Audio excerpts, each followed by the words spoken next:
Richard here.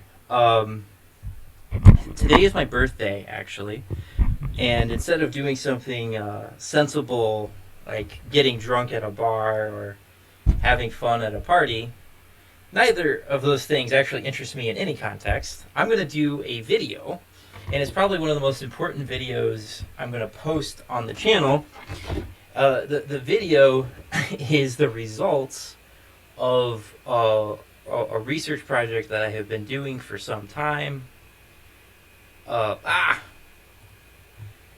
um, I want to get down here to the other stuff. I have put a lot of time into this project, and I think Bracada is the player most interested in the results of this project. In the core of the project is just is someone playing better than another player?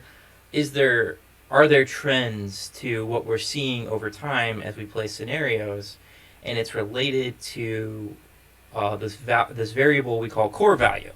This is something Bracada came up with that I think has really changed the project a lot and made it more valuable. So before I show you the results, I'm like teasing you. I want to walk through what I did before I got the results so that there's full transparency. And then all of the smart people can yell at me and criticize me and call me stupid for trying something new and different when I could have done it a much better way. So I'll show you all that stuff. Where to start with this? I guess we should start from the beginning. So I had this idea. I can show you my econometric model. This is going to become completely irrelevant, but I had this idea that I would run a regression with a bunch of data that I thought I could get from players, maybe even weight it in a certain way to correct for the differences in prestige levels. I had built this, and then Bricada and I spent an afternoon talking about it, and I realized this was never going to work. He proposed a much simpler idea that I think is actually producing interesting results that will get more interesting over time. And his idea was, what if you just track the total core player value over time? So what is total core player value? Total core player value is what is the value of your base core that sits in your core menu plus the total prestige that you have. And to keep things consistent, we'll track what the prestige is when you hit the start turn button for turn one. And then you'll add that to what the total value of your core is. So no matter what is sitting in your core reserve list, that will count towards your core value. And there's some interesting things that I was able to do with this to help make results similar to each other. For instance, Deductor was playing in a version of Panzer Core that did not have hero units. But every single time I receive a hero unit, I can go and add that to Deductor's results. And I just basically said those hero units are never used. They're just imaginary units sitting in your core. And I think this has helped seriously mitigate some of the differences between the two of us. Anyway, that's the core of it. Now, to make this work, how do you track core value? Prestige is easy. Well, you just need a database of what type, or what for each type of unit, how much it costs in prestige. Bricada gave me this, I don't know where he got this from. Maybe if I was dedicated enough, I could find it online. He gave me this huge table that had a class identifier. There might be a way to use that later. This is just telling me what kind of group it is. 0 here means infantry, 1 means tank. And you have a unit name, and then you have the base cost. So this ignores over strengthening. We're not counting that at all, because that's temporary prestige investment. I took this, and so I can open up deductors. I created a separate sheet for each player I was tracking. Hello. Boop, boop, boop, boop, boop. I have OBS running, so it's a little bit slower. And I transposed those values. Transposing is taking matrix elements and switching their row and column entry in a matrix.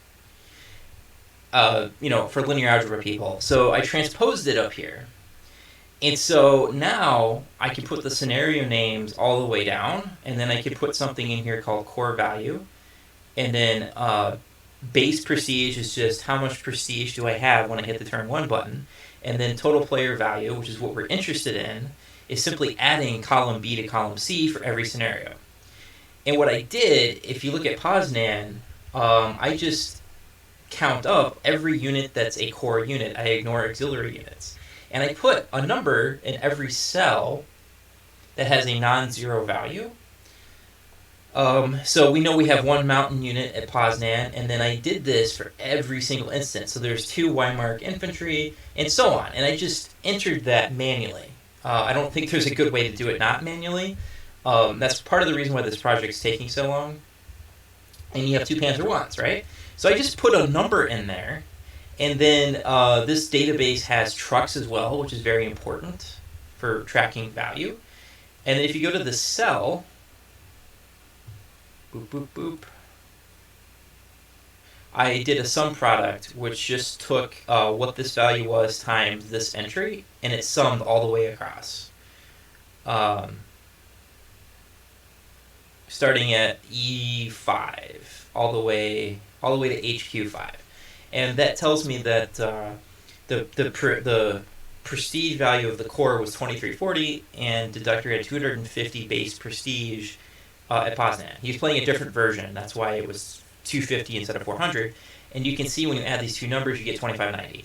And I did this all the way down. Part of the reason this is time consuming is I have to watch the videos at the beginning and I have to pay very close attention to when units are lost, when upgrades are made, and when units are sold, and when units are bought.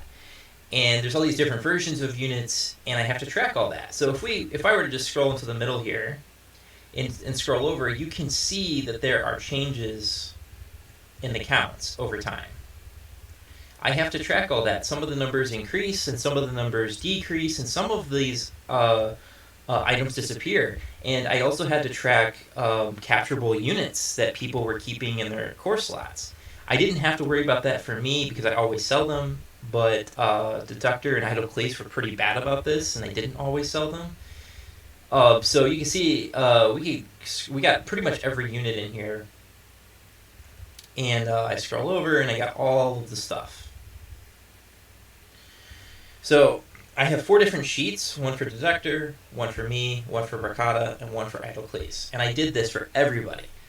And I've gotten all the way up to Demyansk's pocket, and then I have to wait for Bracada and myself to catch up to the other 2. So you can see, look at these numbers, these change over time, right? So I did all that, and then I have a master data sheet. So I want to have my data in an easy to use, easy to understand format. So I have this master data sheet, I have the scenario number, I have the year, because this will help me with pivot tables, which I'll get to in a second. And then I have the scenario name, and then I have who the player is. And I have this organized by player first, and then scenario name, and then year, and that kind of stuff. And I use the VLOOKUP command to just grab the data from the sheets. And as you can see, I grab it, and then I add up the total player value, and then I calculate growth rate, which is right here. So that formula got copied and pasted all the way down. I have a whole bunch of stuff, and this is going to have, this master data sheet has all of that data from all the other sheets stored in one place. Then,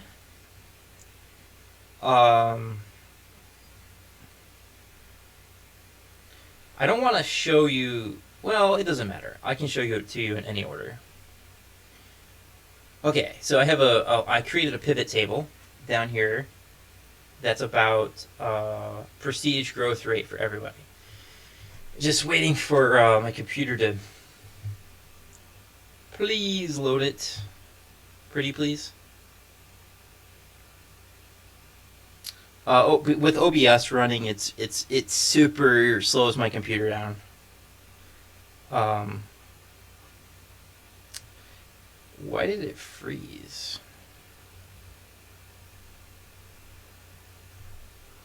Okay, here we go. So I created a pivot table. Let's scroll over. And let's scroll up. And I have a label for who is who. So if I select this cell, what you'll see is 1 is for Richard, 2 is for Bricata, 3 is for Idleclease, and 4 is for Deductor. That's going to be true in every single chart. The first chart you see here, so what I grabbed was the growth rate of prestige from my table. I'm going to show you why I prefer this to what you might think is the more preferable method of just tracking the whole amount of prestige. Well, we'll get to that in a second. So this first chart is simply what is the growth rate of prestige in 1939. And I've already talked about this before, but it seems to be converging to a... I didn't think there was that much mobility, but I think I might be mistaken, and I'll get to that in a second. It just looked like we're converging to this value, right? Then we get through 1940. This next chart, let me scroll over. This next chart, we have this is 1939 through 1940. And it seems like we get a very, eventually we're hitting a very tight interval again. Okay. That's interesting. It doesn't seem like the difference is very huge.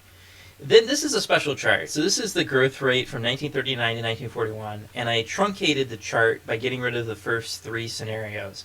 And I did that because if you scroll back, you can see these first 3 scenarios are making the chart skewed upwards. And the reality is growth rates like this are not happening anymore. It's just the first 3 scenarios for Idleclease and Bricata. So let's scroll over, get rid of those extreme examples. And so this is scenario 4 all the way through Demanc's pocket. I don't have this labeled because when I truncate the table, it's difficult to make the pivot chart keep the labels. But you don't need it. Blue is me, red is Bricata, 3 is Idleclease, and 4 is Deductor. Now, when I look at this chart, there is a lot of activity happening. And it's kind of like we zoomed in on the most relevant part of the campaign. There's a clear inter-player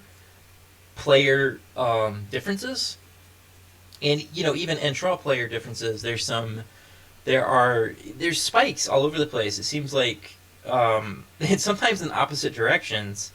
It looks like Idleclease and Bricata spiked up here, as did I. It looks like everybody spiked up here. And then there's a huge spike down at like scenario 17. I think that's Leningrad or so. Or no, that's before Leningrad. Anyway, you can see Deductor really stands out. And most of the time in not a good way. So, but there's still, it seems like we're still converging on a pretty regular growth rate. At the end here, Deductor is growing faster than everybody else. And it looks like I'm mimicking him, actually. Let me check this chart and make sure I'm actually on here. Am I on here? I can't see blue. I might be, like, overlapping with somebody. I am on here. Oh.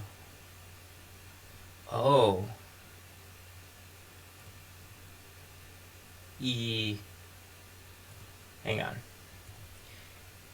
I have the wrong entry in here. Whoops. There we go. So, I'm blue. So, it's interesting to see me and Deductor at the end of 1941 explode as a percent of growth. But that's because we got a Decisive at Moscow and captured two KVs, and that helped our growth rate substantially. And it looks like I'm mimicking... Yeah, this is interesting. There's lots of... I mean, look at this gap. So that's scenario 27, right? So that would be Osgrove, right? There seems to be a pretty huge difference. It looks like Deductor had a nice growth rate. but I'm also doing better than Idocles and Bricata. But that's not always the case. You can see here, Bricata is doing better than everybody. And it looks like Idocles and Bricata and everybody is moving at the same pace in scenario 16. Bricata's doing well over here, and Idocles is doing well over here. This is where all the interesting variation is being hidden. There are some scenarios people are playing better. And over time, this will show up as a persistent thing, but sometimes it takes a while for a player to catch up. It looks like Idocles is edging out Bricata for a while, and then Bricata is edging out Idocles. And at the end, it looks like Idocles is doing better. This is kind of... I'll get into why this is a problem. It doesn't actually tell you who's winning. But thankfully, the point of this isn't to say somebody's winning. The point of this is to look for interesting variation over time. It is clear that some people... Well, I can't say this. It's clear something is happening on over certain ranges of scenarios and over certain scenarios where one player is experiencing higher growth rate and core value than other players. And sometimes we follow each other very solidly, but not all the time. There's plenty of weird, erratic stuff going on, heavily driven by Deductor's strange purchasing decisions, and he invests even more than I do in overstrengthening and stuff like that. Even Idocles doesn't invest as much in overstrengthening as Deductor does. But Deductor also plays very poorly at the start of many scenarios, and the damage done to his core he has to pay for. So that can cause some of these huge downward spikes.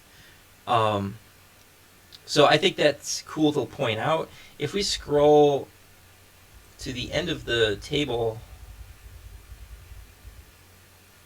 you can see what the average growth... stop. You can see what the average growth rate is over the first 3 years of the campaign. What I think is very interesting is how narrow that interval is. It's basically 7 to 10%. That's the average growth rate through 33 scenarios each player is experiencing. In my opinion, that's really tight and very interesting, and I think that might be a sign of good game design. And also, it looks like Idocles and Bricata are neck and neck, right? They're both playing very well. So let me go to another pivot table right here.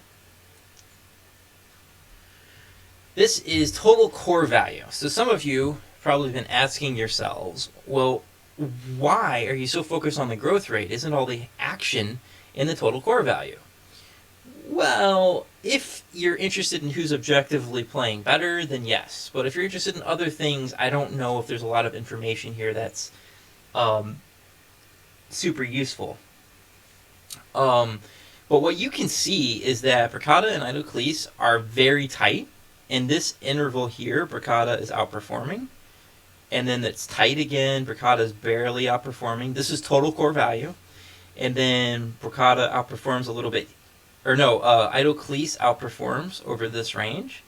Then Bricata catches up. And despite his disaster at Moscow, Bricata, starting at scenario probably 29, so that would be Leningrad, suddenly Bricata is outpacing Idocles. Now, I think Bricata is going to get the last laugh here.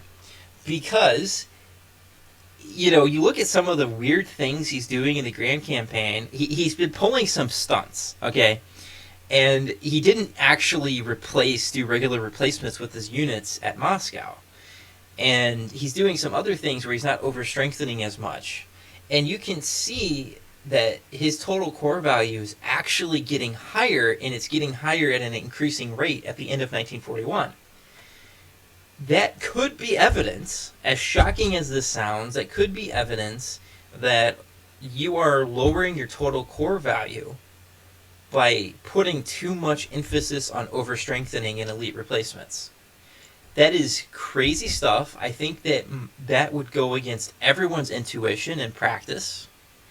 I have no idea if that will continue to hold true through 1942. That's going to be super exciting to track. You could also point out that skill level might be starting to play a role.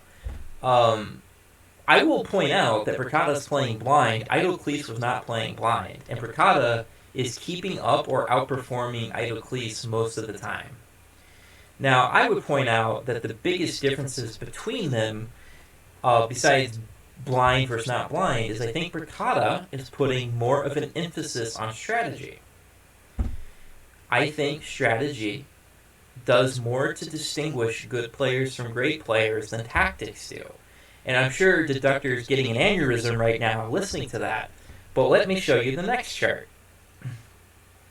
That would be this one. Now, personally, for me, I'm happy for Bricada. He's doing very well. But for me, this is the chart I've been wanting to show, and what I strongly suspect has been the case for some time. Total core value, this is under double Rommel. Clearly, Deductor and I are very, very close. He's actually outperforming me a little bit early. And then somewhere around scenario 6, that would be Maudlin. I'm starting to outperform him, and I'm always outperforming him all the way.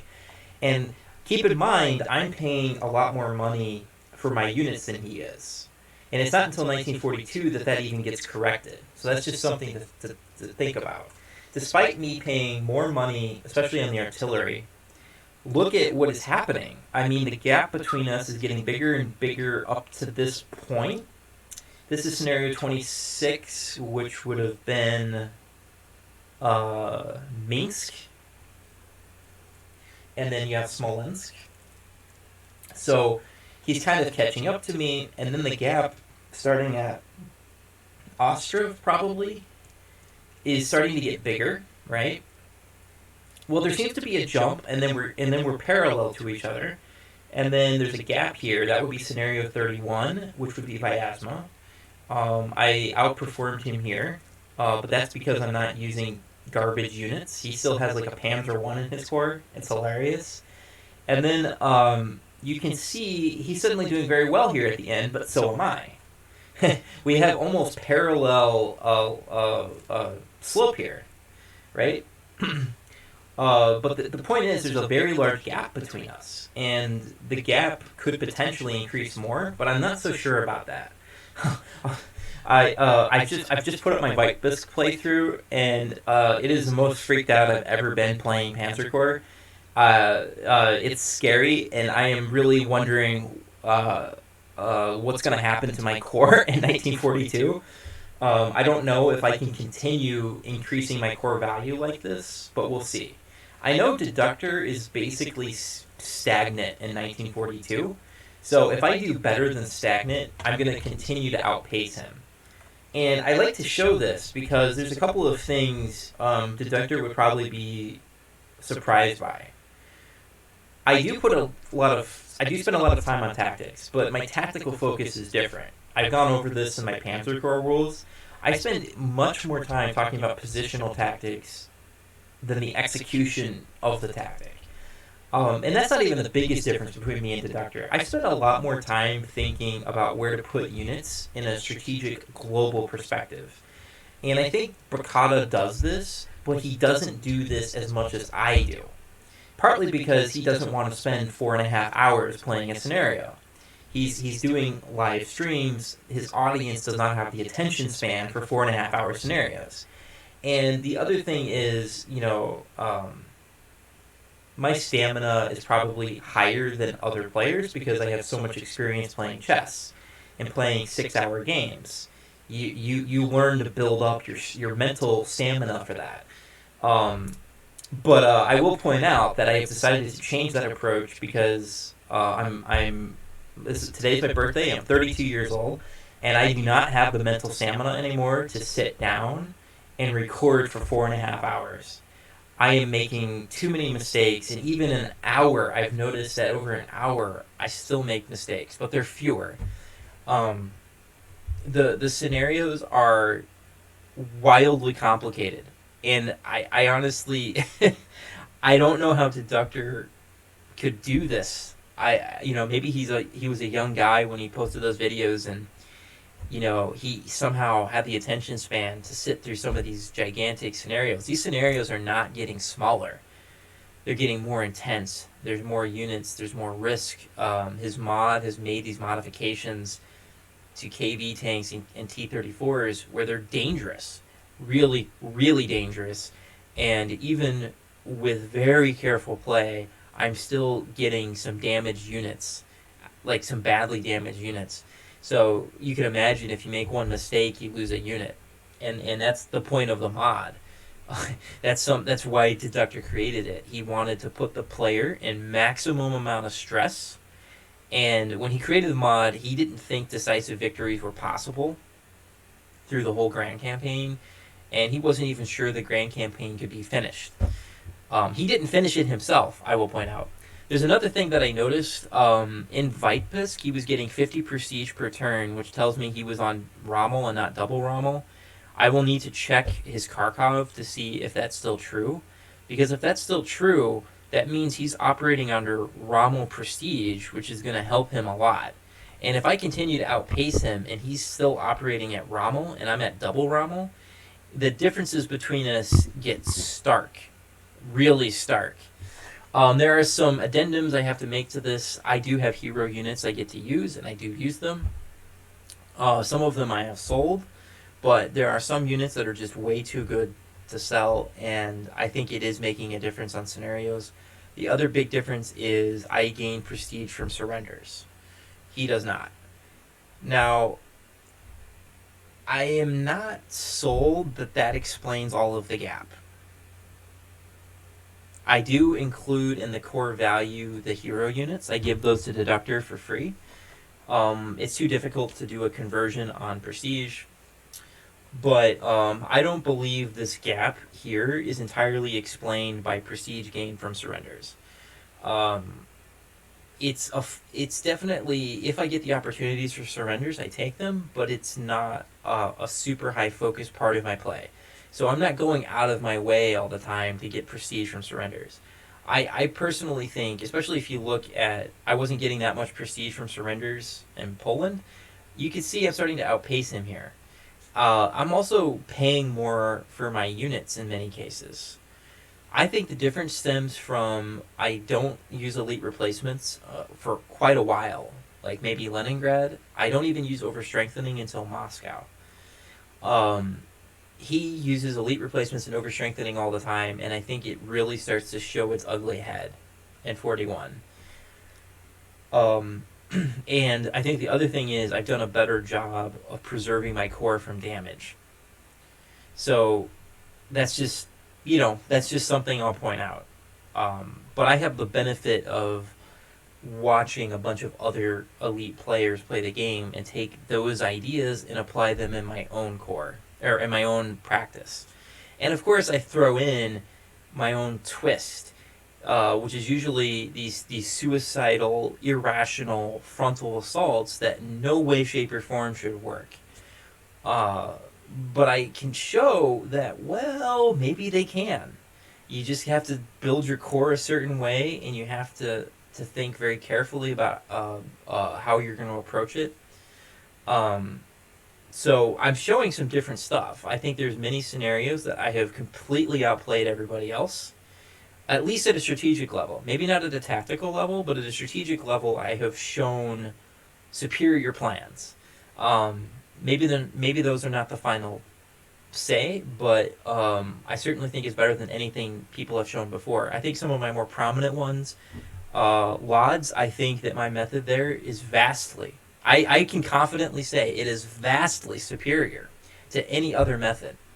And I think Soren would disagree with me and maybe some other people, but I don't think they can prove me wrong. And especially, it's crazy to me, I can get a better result at double Rommel with Deductor's mod than people playing with the base game on Rommel. I mean, what more could possibly tell you the superiority of my strategic ability compared to other players than that fact, which is something that gets overlooked. Lodz was a good one. I think my Piatic approach was good for the difficulty I was on. Soren's is objectively the best way to play Piatic, but I am unable to do that because I can't get Storm Panzers, and I don't have the prestige anyway. But I definitely recommend watching him watching his approach at Piatek. It's wild. Um, in other scenarios, I think my approach at Maudlin is close to the best one I've seen. It might be the best one I've seen.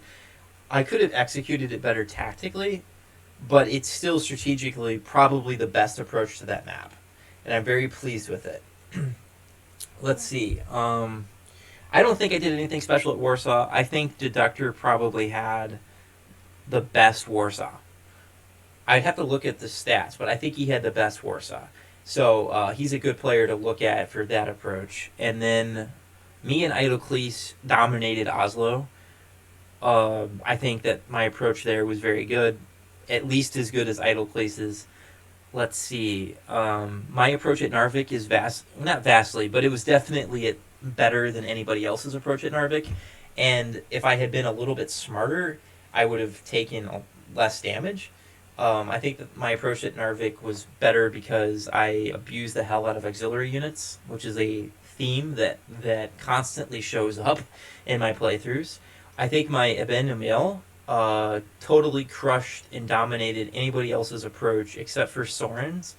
But Soren has the prestige to do certain things. You have to watch his. I actually might have played that scenario better than him. And then let's see. I think strategically I played a pretty good Hague, but I think Idocles, or maybe it was Deductor. One of those two probably played it better tactically, but I think my strategic approach was pretty good at the Hague. We're not going to talk about Sedan. Deductor and I did something that wasn't very good, and we paid for it. Stone was, I think Deductor had the best Stone. One of his best scenarios. I was kind of in awe at how well he performed there.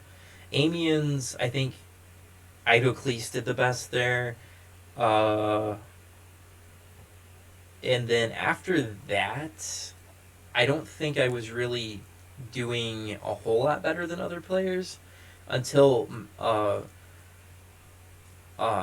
Marginal Line, and that one I wasn't doing better. That one I showed a fresh approach to that one, where you can attack in the middle and succeed, but it's not as good as doing the traditional plan of attacking at the edges and going towards the middle.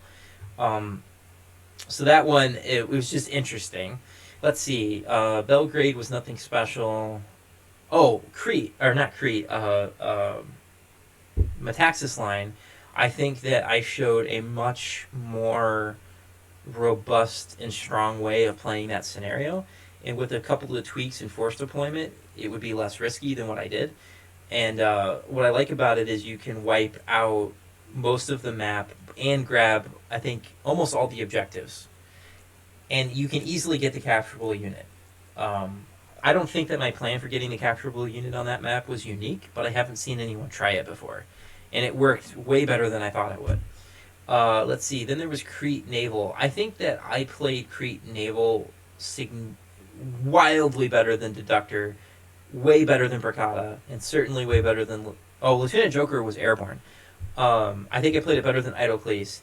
And they underestimated how much time they had. There was plenty of time to take your time deploying your units.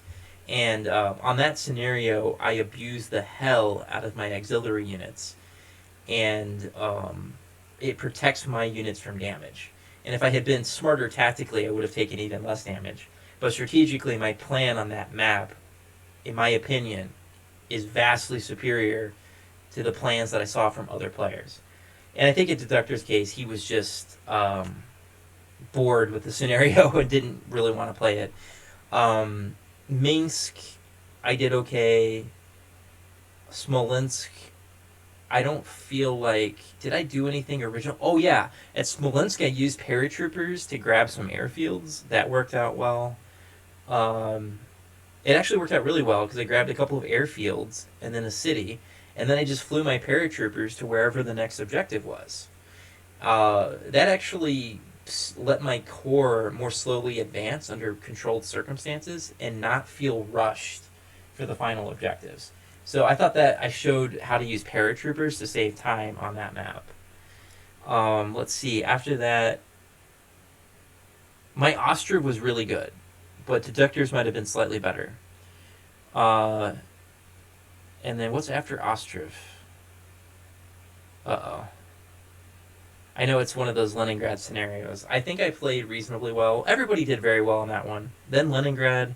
Um, I made a modification to a typical plan at Leningrad. I think it's superior strategically to what other people did. Um, I felt like Leningrad went pretty well for me. I don't know if I won it, but I think strategically I had a good plan. And then Vyazma,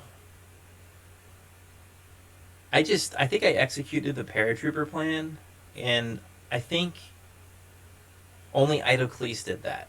Deductor did it the hard way. Deductor, I don't know. He does these crazy things and gets away with it, but I showed the pure plan with 2 paratroopers in the back to get Moscow, and it worked very well.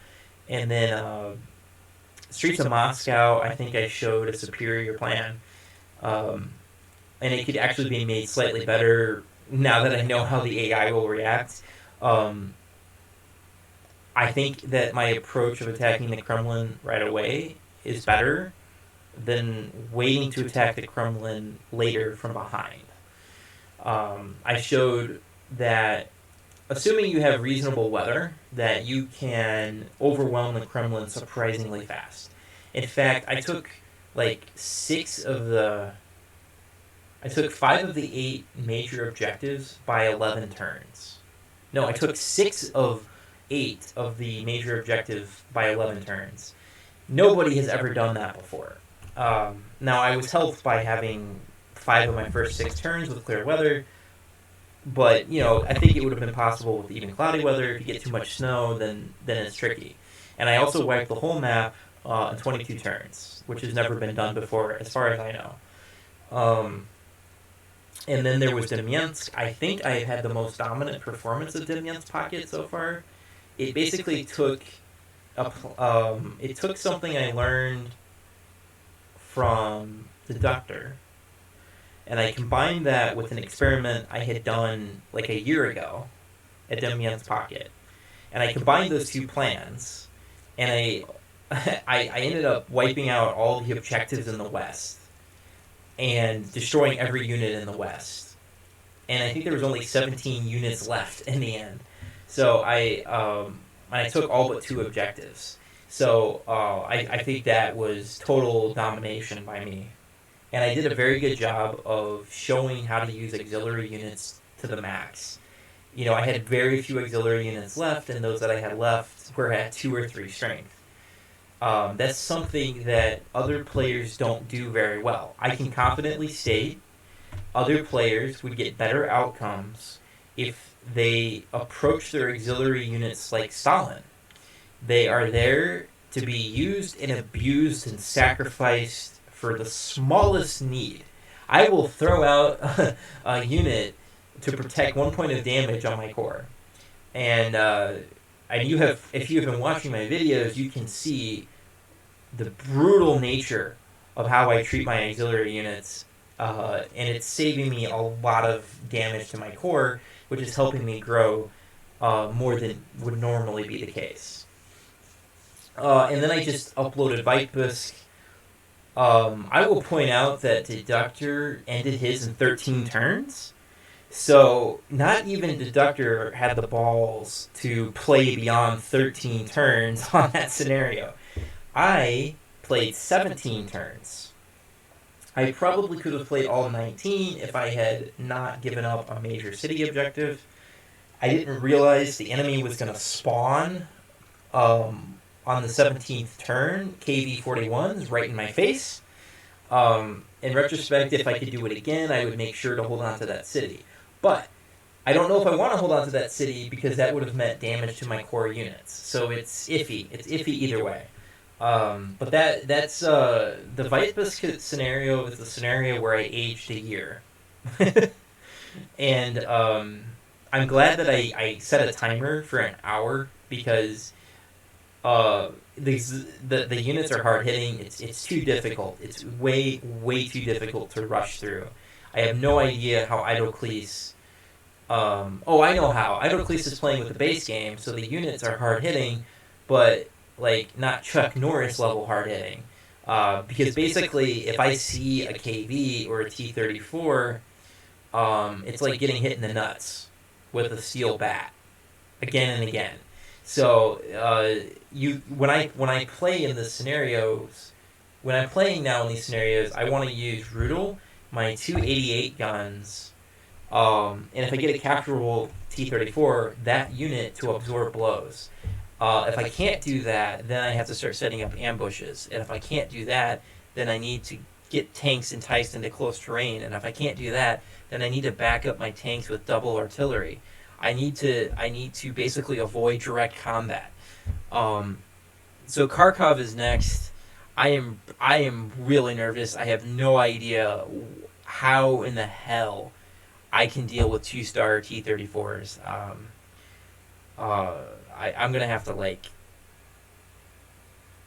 I don't know. I'm gonna have to pull off some ingenious stuff to somehow survive. I'm bringing this up because when I was looking at the prestige change, I actually basically broke even with the prestige that I had at the end of Vitebisk. I sold the T-34 and then I did repairs, and it was about the same. And I don't know, once I stop getting capturable units, am I going to start losing prestige? Because I'm using capturable units to pay for prestige, or to pay for replacements on my units. And when I start running out of those capturable units, is my total core value going to decline over time? So, either I need to get better at the game, I need to get good, or I need to start admitting that my prestige growth rate, there's going to be an inflection point somewhere over here, and then my prestige falls. What's the problem, of course, is that I don't have a lot of prestige. I have I think I have 13,000 something, and I need more, right? So supposedly the rule is you need 30,000 prestige by the end of 42 to pay for your way through 43 and 44. And clearly I'm not going to have that. So I'm going to have to figure out how in the hell to balance my core. I am already running into soft cap issues that are substantial and very serious. So some of my diabolical plans for how to play 1942 may not be possible.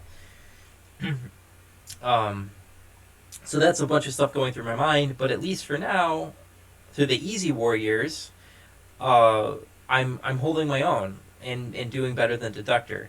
It seems like there's a jump, and then it looks like over this range, the slope of my line is steeper than his, so I'm growing faster. Then we grow at the same rate at the end. With that in mind, I wanted to look at everybody. This one. I wanted to show something cool. This is total player core value over time. I even threw in a trend line, and this is the regression equation with the R squared. As you can see, everything looks linear over time, and assuming that there's no endogeneity and simultaneity problem, and assuming that the data is really good and complete, it looks like the relationships are linear. Relationship between time and total core value is growing at a linear rate. And you can see the R squareds are very high for everybody. And it's highest for Idoclese, who has the most liney line out of everybody. So the thick line is core value, and the thinner lines is the regression line. So this is for Deductor, this is mine.